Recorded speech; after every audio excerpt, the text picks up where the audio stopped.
It's time for another episode of the Shaun Tabatt Show, a podcast where I connect you with thought leaders from across the globe, digging into some of my favorite topics like personal development, marketing, spirituality, and pretty much any other shiny object that happens to catch my attention.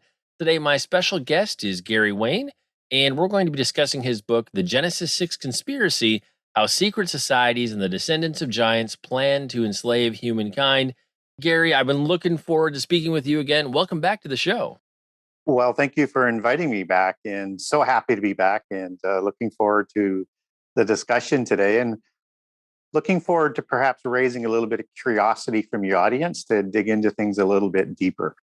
Well, and I know when we talked back in 2017, so 4.5-ish years ago, yours was one of the earlier books I'd encountered in this space, and the book really challenged me. You go places I'd never heard before, and so I'm eager to reintroduce this topic in your book to my audience, which has grown a lot in the past 5 years. But first, I'd love to have you share a little bit of the Gary Wayne origin story. I know you're going to be Sure. brand new to a lot of my audience, so for people encountering you for the first time in our talk today, what are a few things that they need to know about you? Well, I think the first thing they need to know about me is I'm a contrarian, and a Christian contrarian. And all that means is, whether or not it's the Bible or anything else I research, is I tend not to accept at face value what somebody says, or what somebody says something says, or something might have happened. I need to verify it myself to the best of my ability and make my own sort of clear assessments. And so that's how I come about through my research. And I measure everything against what I research outside the Bible against what is in the Bible. And that's my sort of guiding sort of perspective. I came about doing this kind of research, kind of backed myself into it. And when I was young, and I was with my brother and one of his friends, and we were having a good time on a Friday night, having some beers and stuff. And they said late in the evening, if you really have some courage, we have a book for you to read, but don't go there if you don't have a lot of courage, because it could scare the socks off you. And I said, okay, well, what the name is that book? And they called it The Late Great Planet Earth, and by Hal Lindsey. And of course, I had never heard of Hal and wasn't familiar with his writings. And they were talking about the false prophet and Antichrist and all sorts of things. And I'm going, that's really, really weird. But I took the challenge and I read the book. And that started me on my path back to God. That I wanted to verify that what Hal was writing was actually accurate, not manipulated. Even back then, I was a kind of a contrarian on things. And, with a little bit of research, I found he's pretty much bang on from what I read, but I'm not an expert on the Bible. I had, been raised in a Christian church, but the education had sort of brainwashed me, and peer pressure had led me away. And then I decided I needed to research all of the things in the Bible in terms of prophecy and the narratives. And all of that brought me back to God, because as you get dig deeper and deeper and deeper, you become more and more impressed with consistency and how much is in there. And along the way, as I'm documenting all of these different prophecy narratives, you run across very early on in Genesis 6 these really weird things called giants. And I'm going, I'm not ready to deal with that. I mean, I think that's a bit crazy talk. I know I'm going to have to wrestle with that at some point in time, but I'm just going to leave that aside. But I'm going to document it down. And then I come across more giants after the flood, and all these different tribes and different names that I don't have an association with the Table of Nations and things like that. I'm going, okay, I'll document that, but I'm going to leave it aside. And after about 15 years or so, I thought, I have so much information here. Maybe I should write some books. And I got 12 or 15 books I'd like to get out. And I got 2 on the go right now that maybe we'll talk about at the end of the show. And I thought, well, I need to be able to figure out whether or not I can write a story, because I don't have a university education. And whether or not somebody will read my book. So I thought I'd write a short book, connect Genesis 6 with angels and demons and things that show up through the Bible, and then try and get it published. So I wrote the first 10 chapters pretty darn quick. But I'm a mythology and history buff as well. And so I knew there was parallels. And then I thought, well, I'll add in some Greek mythology and Sumerian mythology and a little bit bit more. And I put that in pretty quick. But then I thought, I can't sort of disassociate their legends and things from their religions because they're kind of like that.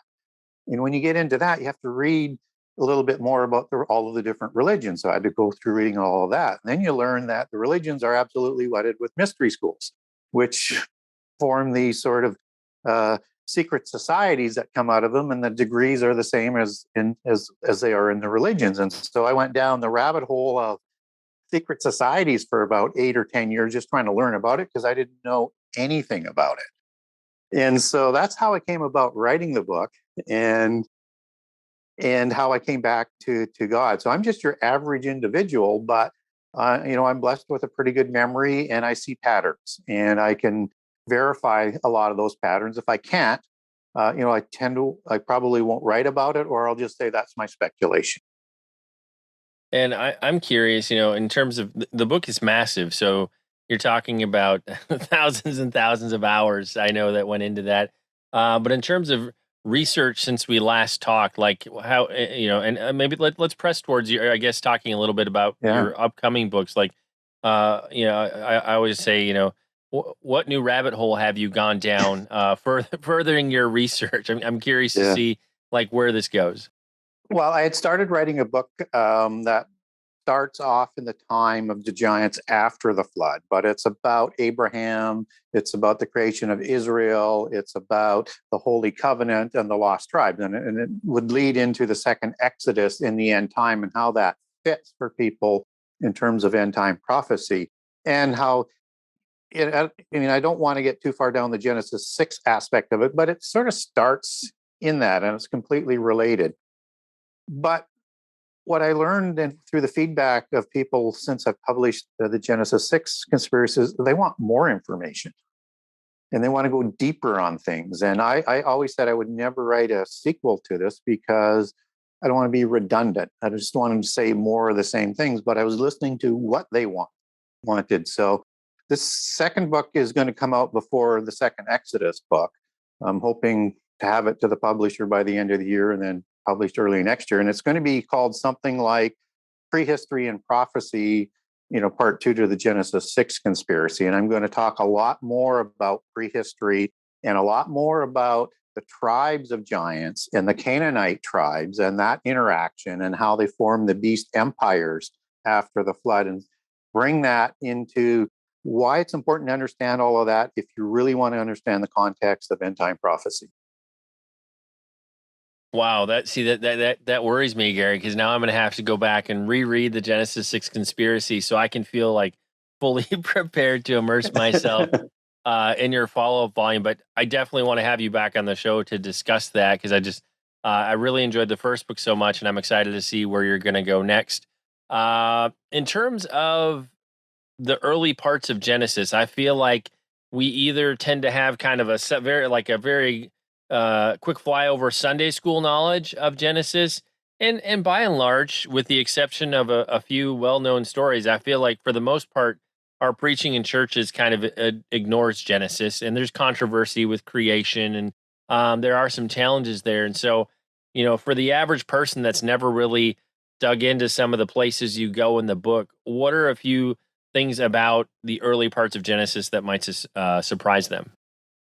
Yeah, it's a good question, and it's a very good point because our churches, for the most part, don't teach prehistory with the complete story and everything that's written there, and they don't teach much about prophecy. It's like they kind of stay away from that. So a lot of people are sort of left sort of looking for answers on this and things that don't make sense. And it's important to understand what happens in Genesis because everything feeds off of that as it unveils through the Bible and right through to Revelation. So it's important to understand that. So some of the things that I'm going to cover off in my book are going to be what happens in Genesis 6, obviously in verses 1 through 4 as the preamble to the flood story, and remind people that that's not a coincidence, that there's a direct connection. There's nothing separating the creation of the giants or the Nephilim. Comes from the Hebrew root Nephil. I am is the male plural for a tribe of giants before the flood. And in fact, you have bookending Noah. You get his genealogy at the end of chapter 5, and then his commission in genealogy kind of repeats after the creation of the giants. And so Noah is directly created or linked to the flood. And so understanding that relationship and the consequences thereof, that if you understand that the whole world was corrupt, what does that mean? It's more than just the violence. It's more than just being godless. It's more than just not expecting the apocalypse of water. It is, you take that back to the Hebrew word, and that's shakaf, and that means decay, ruin, destroy. The whole world was destroyed in terms of its corruption, and obviously washed away with the flood. So when we're talking about the whole world, that implies animals, that implies the plant genome, and that implies that Noah was selected of the eight, not only for his spiritual capacity and loyalty, but probably for his physical characteristics. And if you look at polytheism in terms of what they were doing, there was definitely through the chimera type animals, which is quite popular in science today, all of these genome and animal DNA manipulation that was probably going on, and why God would have called the representative animals of the species to the ark to survive the flood, because he knew which ones weren't corrupted. And if we understand what's going on there, then we can understand, okay, there's an interplay of angels in Genesis that doesn't give us a whole lot of detail, but we know that they're there. And we know that the sons of God, and I've got a great document if people want to get a hold of me, how we know the sons of God are angels, and how we know the sons of God of the New Testament is a prophecy for after the resurrection and not applicable to Genesis 6, and why they're not Sethites as the sons of God. I've got documents for people. Just get a hold of me through the website. I'll send those documents. It's completely scriptural. I'll walk you through verse by verse on it. And so you've got this interplay that's going on that is discussed all through the Bible. And it's important to understand that interplay. What happened with the creation of that organizational structure that usurped the kingships, the religion, and developed the knowledge that they had at that time to a level that I think we're just approaching today. And that is one of the sort of overarching signs to the signs of Noah that Jesus provides for us. And that we're just catching up to that technology. And that who were the players of the on the Canaanite side that are so important to polytheism? You're going to learn more about that. There's two Enochs. And again, I think we kind of understand that. Well, most people, when they get a hold of me and say, you know what, it never dawned on me that there could be a conflation of the two Enochs, or there could be some misinformation that's coming from the polytheists, and that there's two Lamechs, and that why is Tubal Cain and Nama and Jubal and Jubal listed? Well, because they're all patriarchs for the creation of ancient masonry before the flood. And that's the knowledge that they say that Adam passed on to Cain, who passed on to Enoch, who separated it into what they call the seven sacred sciences, which later merged with the knowledge from the gods in polytheism, or in first Enoch, the knowledge, illicit knowledge from heaven that catapulted the world at that time into the apocalypse. And so you've got all of this interplay, and then you've got the angelic rebellion that is located back there that we don't get a lot of details on, that is at the heart of this whole scenario. And kind of the major point to the conspiracy is they're trying to ensure that humankind is not going to reach their destiny to be raised up like angels, and to judge those fallen angels for their crimes against humanity, and that the creation of the Adamites, Adam and Eve in Eden, and his descendants who survived the flood thereafter, is the resolution to the angelic rebellion. And in terms of after the flood, how do we end up with giants after the flood? Like, how do you wrestle with that? Well, and I do cover it off in my book, except for, I guess, the one. There's really three buckets that falls into. One is somehow on the ark, which I tend to leave as my third option, and that would be some of Noah's descendants were giants. Some of the wives may have been descendants. They may have carried the DNA. They may have been stowaways. Whatever that bucket includes, somehow they survive on the ark, which is a common sort of one option that's out there.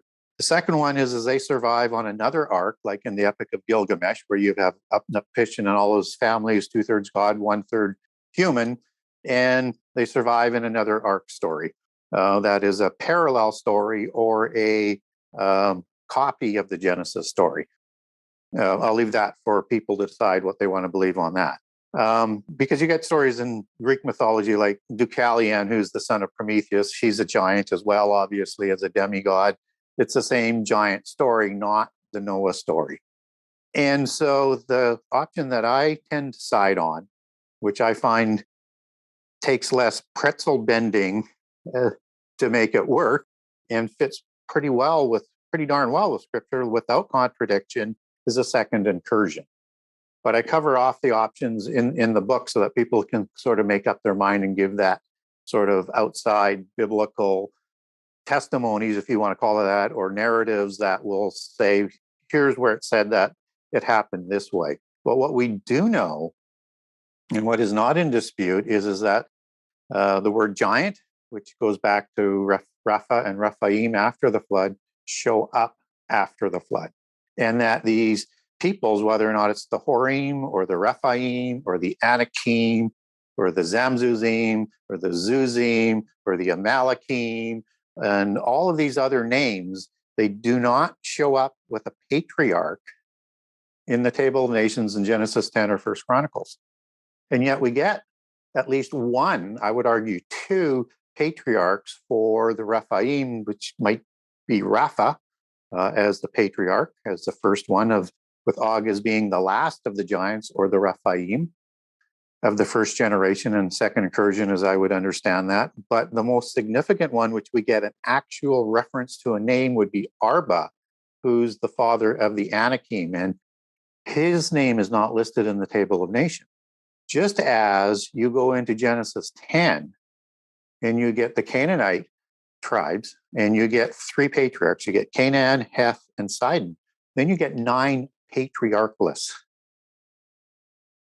tribes, which are families. And families, you take that back to Hebrew, and it can mean family, yes, but it can also mean a different kind or a different species, or in meanings like that, where it suggests, well, maybe they're not quite the same people, or maybe they're hybrids. I think the patriarchs aren't listed in there because they intermarried with Rephaim and started those hybrid tribes, which would be the people that are described, let's say, in Deuteronomy 33 and backed up again in Deuteronomy 1, who are the people who are taller than the Israelites, but distinct from the Anakim. And those would be tribes that are listed like the Amalekites, which is different than the Amalekim because the genealogy and chronology of them showing up are different. Amalekim show up in Genesis 14. Amalekites don't show up until Timnah and Eliphaz, Eliphaz marries a Horim or a Harite and creates the Amalekites. So the Amalekim are different. You also get the Canaanites and you get the Amorites, and I think it's the Hivites as well in there. Those are hybrids. They're taller, but not as tall as the Rephaim. And what about the Tower of Babel? I feel like that's kind of a weird black hole where people kind of gloss over it, and they're like, Yeah. "Oh, they're building this tower, and God got unhappy and dispersed the people." But there's a lot more going on there if you're well researched. So, for the person who's never really given the Tower of Babel a second thought, what's going on there?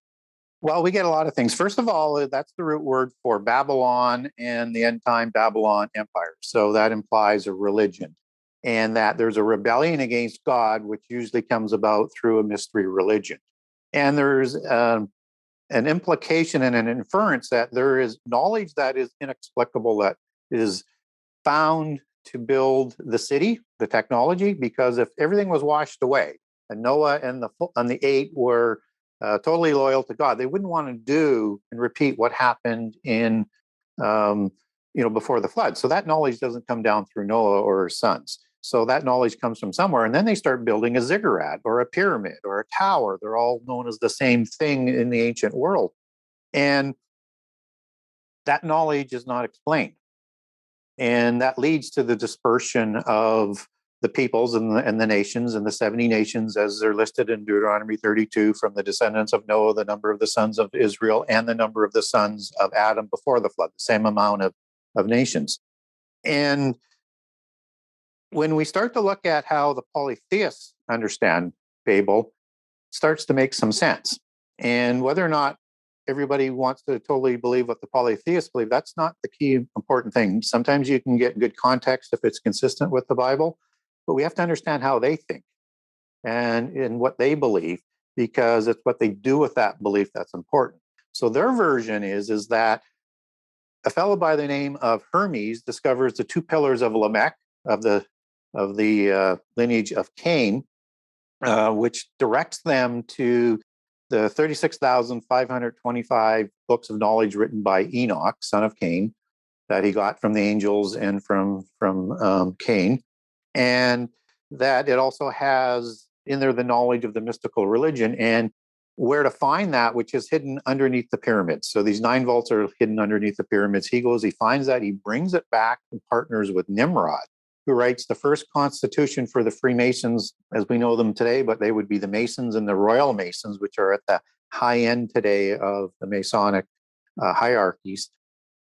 Writes the first constitution for them and applies that knowledge and applies that religion and becomes that archetypical post-Diluvian Antichrist type figure with that archetypical first universal religion that is used for a lot of the allegory that's going on in Revelation and end time prophecy. And we're only going to be able to like not even barely scratch the surface.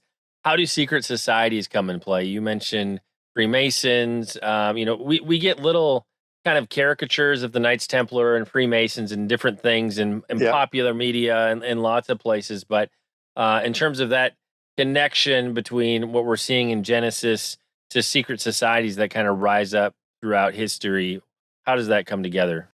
Yeah, so understand that the secret societies are part of the polytheist religion, and they're there for the royal bloodlines. So after Babel, and the knowledge goes to Egypt with Hermes and with Ham and Mizraim, and stays in Sumeria with Nimrod.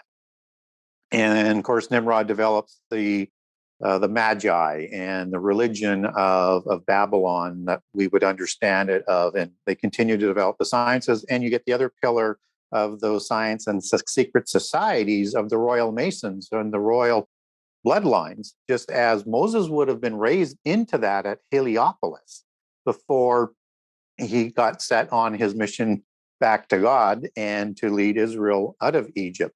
So these secret societies are part of the royal bloodlines. And until the time of the fall of the Knights Templar, they're all managed and were populated by the noble elite and the larger family, and the higher up in the organizations would be, the reigning bloodlines.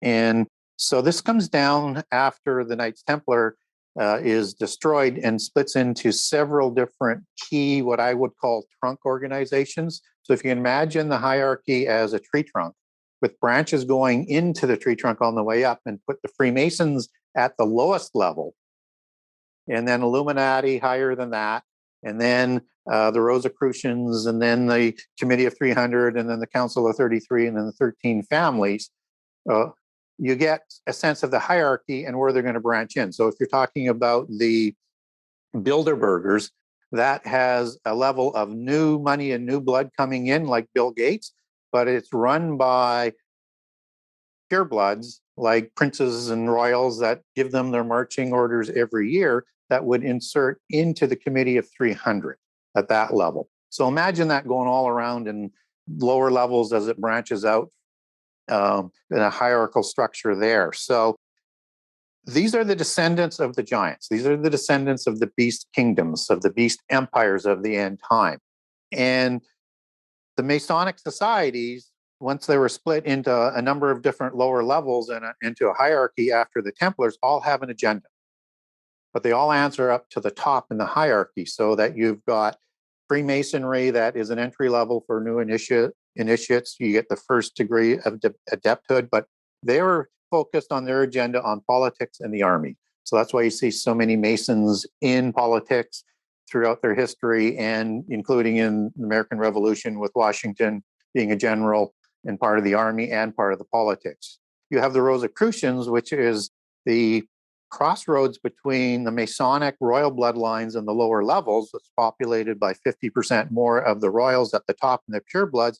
They were responsible for the history, keeping the religion, and keeping the knowledge going, and being that conduit up top. The Illuminati were created to destroy Christianity and focus on world government.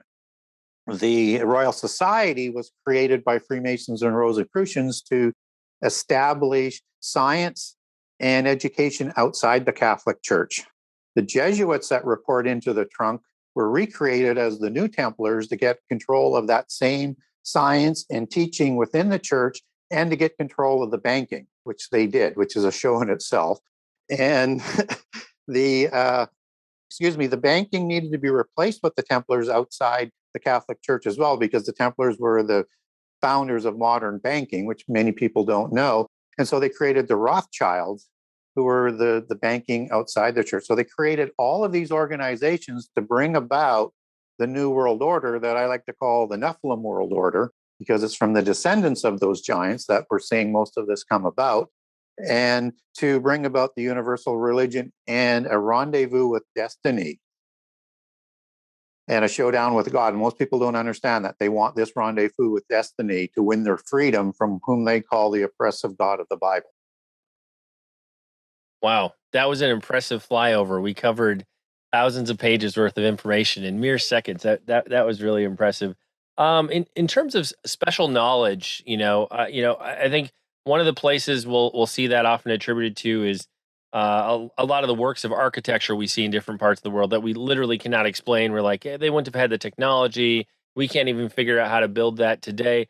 So in terms of places where we see that special knowledge kind of pop through, but we're not quite sure, where are some of the places we see that in the world today? Well, I mean, I want to underline that when in polytheism, they believe that the pyramids or Machu Picchu were built from the knowledge of Enoch and combined with the knowledge of the gods or the fallen angels. And so we can't do that today. We can't put the same level of accuracy in place. We're not able to do the same thing with celestial alignments and sacred geometry and everything else because they did that to honor the gods. And that's why they're part of the reasons why we see architecture today, whether it's on universities or in government buildings that honor the beast empires, whether it's Rome, whether or not it's Greece, whether or not it's Egypt. They're all part of those beast empires and that system. And when we look at the knowledge that is happening, it's kind of akin to what happened in Nazi Germany, where they had this quick ramp up of knowledge with the Tiger and Panzer tanks, with the rockets, with the jet engines, and that comes out of nowhere. But if you ask the Nazis, they say they received that knowledge from their spiritual masters, from aliens, from fallen angels, from demons, whatever you want to call who they're talking to. That's where they get the knowledge from. We're getting that same kind of ramp up happening today that is inexplicable in terms of its pace. And it seems to me we're in that sort of same ramp up period to catch up. So it can be like the days of Noah. And understand Jesus used those words perfectly, even though it was recorded in Greek, and our only comparative is in Hebrew, which comes in Genesis 9:29, where he says, and it will be in the days of Noah were, 600 years before the flood and 350 years after. It's the same words. So it's a larger overarching sign that follows after the fig tree generation, after all the explicit details and the chronology that Jesus provides before that. And we've only scratched the surface. Gary goes into much more minute detail in a helpful way throughout the book. For the person watching or listening to this who says, "Well, this is interesting, but why is this important for me? Why does it matter to me to actually be informed?" Because Yeah. books in this space. I find this fascinating, so I'm ready to jump in and read and learn. But for the person who's kind of on the fence, not sure, why should they dig into the book? Why is this important for them to be aware Yeah. of?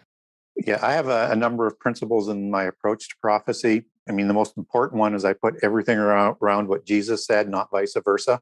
And I don't apologize for what Jesus said. Here's what he said. Here's the chronology. Just, put your faith in Jesus. But one of my other points is that to properly understand prophecy, you need to understand prehistory. And that Jesus also said that even the elect will be deceived if that were possible. And he goes on to say that it is. So we're not going to be able to trust our church leaders on this. And we're seeing that sort of unfold today because they're not teaching about it, because they're not taught about it, because they're not in control of the seminary schools anymore. They're explicitly told not to deal with those two topics. And so if you don't want to be deceived, then you need to learn more about it. You need to be more of a Berean or a contrarian, is what I like to call myself. And you need to understand what is going on today, because people are going to fall into the trap of saying, this is Antichrist and be wrong. This is the false prophet. This is wrong. This is the false religion. It will be wrong. This is Armageddon and it will be wrong. And understand that the Antichrist is going to be able to deceive everybody, including a false resurrection and including a counterfeit Armageddon and everything else, because he's the counterfeit Messiah. And everything that the spurious ones do by following their fathers, the fallen angels, is a counterfeit of what God does.